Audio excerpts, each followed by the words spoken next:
You want to start with cooked farro. There it is again. That's a cup of the cooked farro. You see how nice and loose it is. It's now become 2 cups of cooked farro. So to this, we want to add our other ingredients. And so here we have some breadcrumbs. We need some parsley or basil. We're going to need some milk, an egg, some garlic can go in, and more breadcrumbs, and some cheese. Okay, so with this, we're going to add an egg,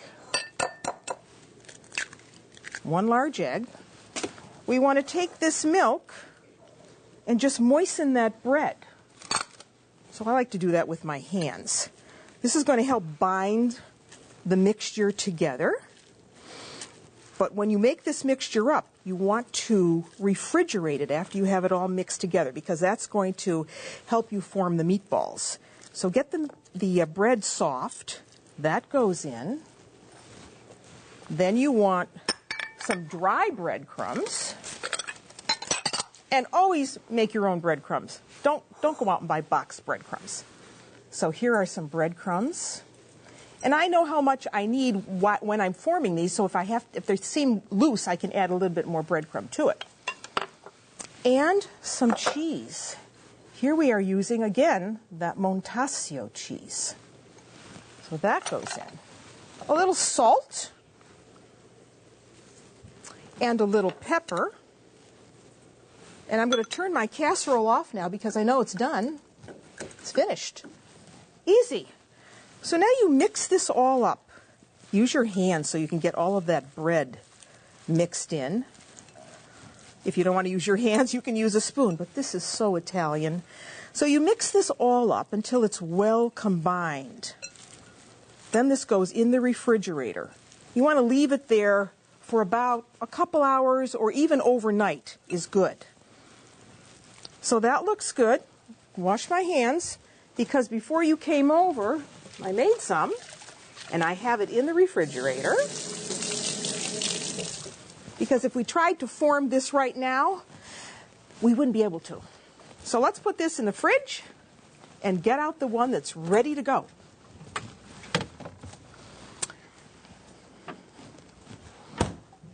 All right, here's our chilled mixture, you see. And now what I normally do is have a bowl of water next to me for my hands. And I take some of this. I'll make these small, almost like a small tangerine size. Do you see how nicely they hold together when they're cold? And then you dip them in breadcrumb, just like that. You put them in a greased baked pan. Here we are. We had made some a little earlier for you. So you add them to the pan. So there's one. Let's do a couple more for you. This is great. People are surprised when they eat these, and you tell them, well, it's farro. That's when they run to their computer and find out what is farro. And you can then tell them it's an ancient grain that's really good for you. And there's our third one. Your oven's on at 350 degrees. You're going to bake these for about 20 minutes. I'm going to give these a little drizzle of olive oil. First I have to wash my hands again. And they're going to take, about 20 minutes to do. And guess what? They're even good in a sandwich. So if you wanted to do a meatball sandwich, this would be the thing to do. So a little drizzle of olive oil over the top.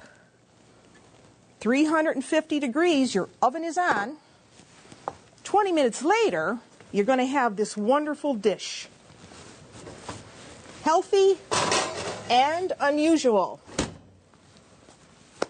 Now, how about a sauce for the meatballs? I mean, you can eat them the way they are, but I like to kind of gild the lily a little bit. So either you can do a basic tomato sauce, something like this, which I explained to you a little earlier, made with plum tomatoes. You can do that and just pour it over the finished meatballs. Or why don't you do something a little bit more elevated, gourmet. And I like to do a pesto and cream sauce. So all you would do is take a cup of heavy cream, or you could use half and half for this if you wanted to. So there's a cup of heavy cream. And then, of course, you made your own pesto sauce, right, as I did. So here we have some fresh pesto. It's just basil and garlic and coarse salt and extra virgin olive oil. And I'm just going to take maybe a tablespoon of that and add it to the cream. And you just heat that.